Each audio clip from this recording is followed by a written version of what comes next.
Lillah yaitu satu terapan hati latihan supaya senantiasa dilatih hatinya dimanapun, kapanpun, dalam keadaan apapun juga, bahkan setiap naik dan turunnya nafas. Seirama itu supaya semua perbuatan-perbuatan kita lahir dan batin, melihat, mendengar, makan, tidur, sekolah, bekerja, mandi,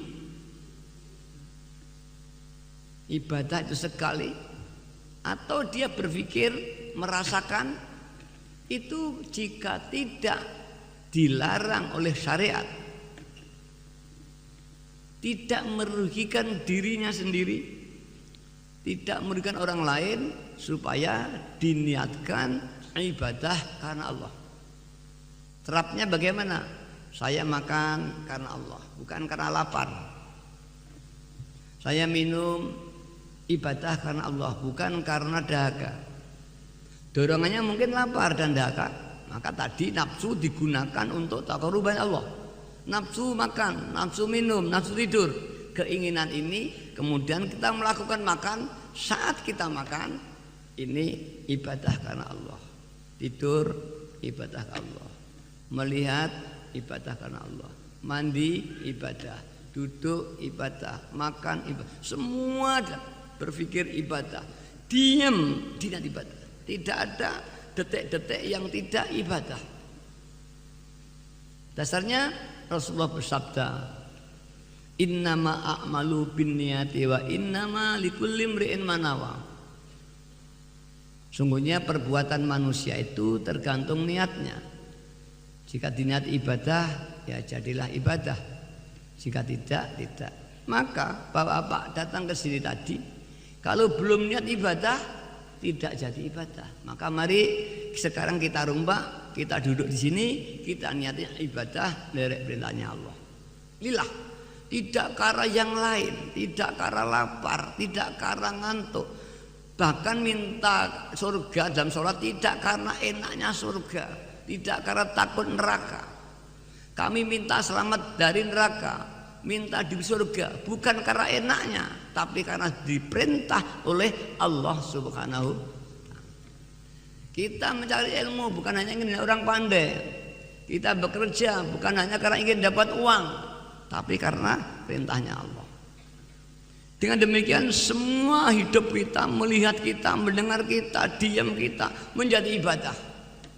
Itu dalilillah. Kemudian yang kedua billah. Billah yaitu menerapkan, merasa di dalam hati, melatih ada sebuah rasa. Penerapan la haula wala quwata illa billah. Tiada daya dan kemampuan semua yang menciptakan Allah. Atau di Quran wallahu khalaqakum wa ma ta'malun. Allah lah yang menciptakan kamu semua dan apapun yang kau lakukan. Kau melihat, kau mendengar, kau diam, duduk, sholat, kamu itu Allah yang menciptakan atau yang menggerakkan. Ini dasarnya. Maka Mbah Yai mendidik kita supaya billah. Bagaimana aplikasinya, terapnya? Yaitu kalau kita melihat, ada merasa ini Allah yang melihatkan. Saya menarik nafas, Allah yang menggerakkan. Saya berpikir, Allah yang menggerakkan pikiran saya. Kita sholat, Allah yang menggerakkan, bukan saya yang sholat. Kita bekerja, Allah. Bahkan beliau Sunan Kalijogo menggambarkan seperti wayang kulit dengan dalangnya. Itu penggambaran hubungan, ya, cara kerja makhluk dan Tuhannya. Ini billah. Sholatnya billah, tidak diaku saya bisa sholat. Ngajinya billah, Allah yang menggerakkan saya. Tidurnya begitu, zikirnya semua tidak diaku, sehingga tidak ada aku.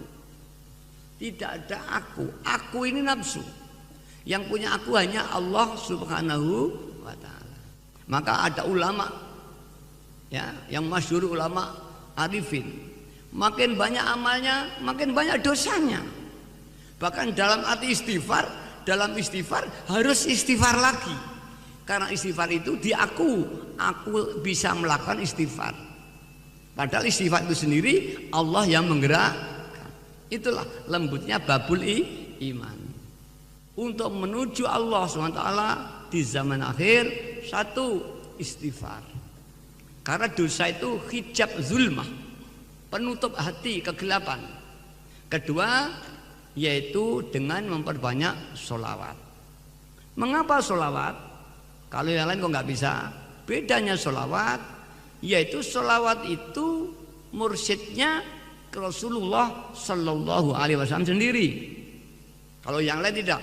Maka dikatakan tadi, man sholla alayya fil qabri sami'tu. Barang siapa membaca sholawat di dekat kuburku, sami'tu, aku mendengar. Barang siapa membaca jarak jauh, aku datang. Tidak sedikit pengalaman dia setelah membaca Al-Fatihah diberi bisa berjumpa Rasulullah Sallallahu Alaihi Wasallam. Yang dulu sangat sulit sekali.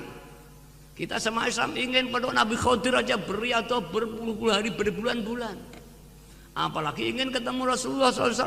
Alhamdulillah banyak saudara-saudara kita di samping diberi ketenangan hati tadi. Mereka-mereka yang diberi, yang ada kepentingan dengan menangis ya Sayyid ya Rasulullah, banyak yang diijabahi. Apa itu kesulitan rumah tangga, kesulitan ekonomi, ya, kesulitan anak, kesulitan pekerjaan, alhamdulillah. Para bapak, para ibu yang hormati, bimbingan ini lilah dan bilah, ini syahadat yang pertama.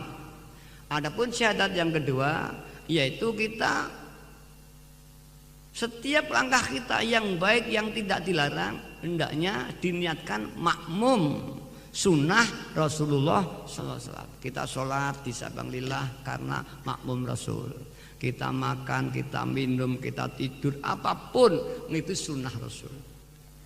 Para bapak, para ibu yang hormati, inilah ajaran dalam perjuangan Waidiyah untuk melatih.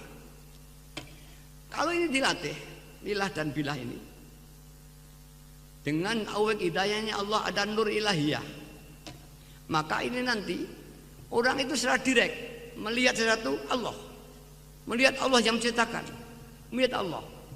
Maka ini sudah rasa, bukan ikhtiar. Kalau ikhtiar dituntun oleh akal. Wah, Allah. Ini namanya hati dituntun oleh akalnya. Nah, itu Allah ciptakan. Allah. Kalau sudah direct, tidak dituntun oleh akal pikiran, spontan. Seperti lidah saya ini meminum ini. Ini tidak dituntun oleh akalnya. Lidah itu secara direct merasakan hati kita, hati yang hidup, karena ada nur ilahiyah yang masuk di hati. Spontan mata hati melihat tanpa dituntun oleh akalnya. Hati manusia ditutup oleh nafsu tadi, anir rodail, nafsu. Maka kita tidak bisa melihat ketuhanan itu sendiri. Hanya akal kita yang mampu melihat. Dengan kita ngaji kul huwallahu ahad, wujud kita bakok dan sebagainya, akal kita melihat, tapi hati kita tidak bisa melihat. Akal kita tidak bisa, mata kita bisa melihat. Begitulah mata hati. Jika sudah hati bersih, nur ilahiyah, nur ketuhanan, nur wujudiyah, nur zatiyahnya Allah, maka orang ini otomatis zauk zatiyah. Zikir ada zikir af'aliyah, zikir sifatiyah, sampai zikir zatiyah.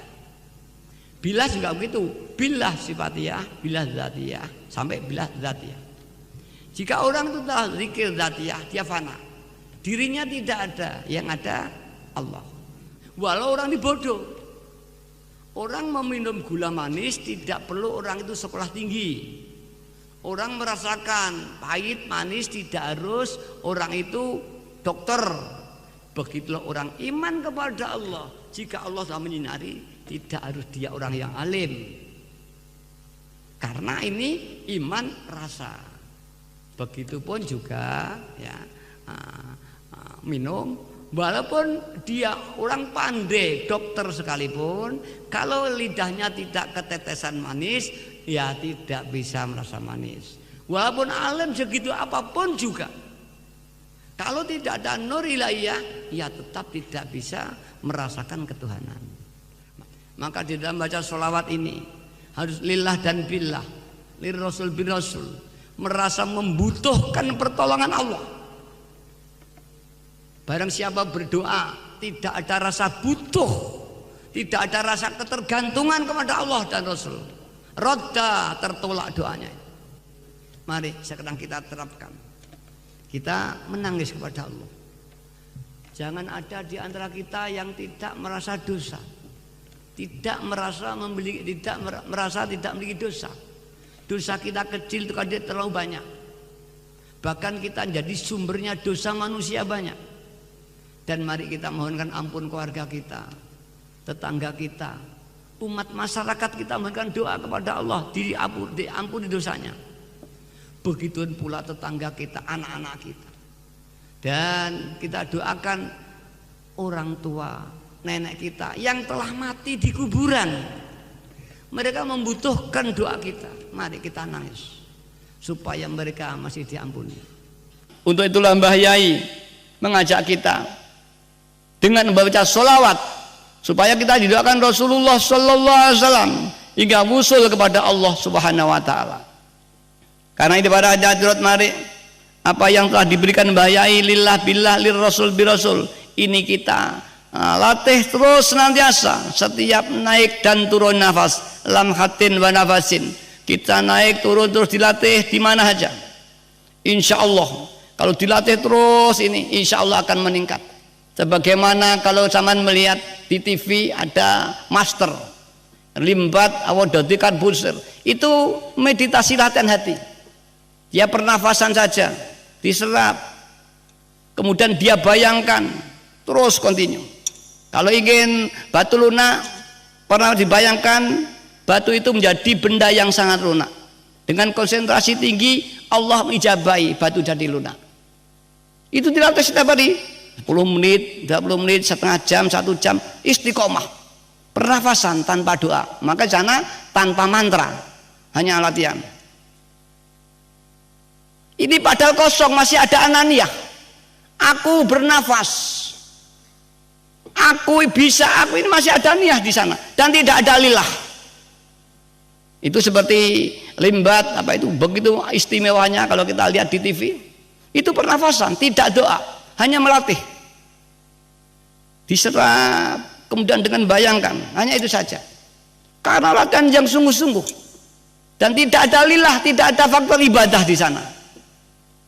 Maka alhamdulillah pengawal Widiyah yang sudah menerima lillah billah sebanyak, ketika dia mengikuti misalkan di Satria Nusantara, mengikuti misalkan di prana, pernafasan prana, ini umumnya lebih cepat daripada yang lain. Ini yang saya katakan seperti itu, ada namanya Bu siapa itu, keluarganya Pak Rajo, saya lupa. Bu ini dosen di Yuritomo, pengawal Widiyah sang putri. Ini ikut Nusantara. Kemudian ketika dia berlatih, dia memakai meditasi wahidiyah, lillah billah dipakai. Kemudian instruktornya ini terkejut, powernya tinggi sekali. Kemudian dia dipanggil setelah itu, kamu memakai meditasi apa? Di samping pernafasan ada meditasi. Kemudian ada apa? Kamu powernya kok kuat sekali, saya tidak mampu menahan. Pasti ada meditasi lain. Kemudian dia, saya memakai wahidiyah, yaitu lillah billah saya terapkan. Kemudian ditegur, apa kamu sudah izin pada gurunya? Di wahidiyah tidak ada gurunya, hanya pembimbing biasa. Kalau tidak izin nanti kalau ditegur bagaimana, ada masalah.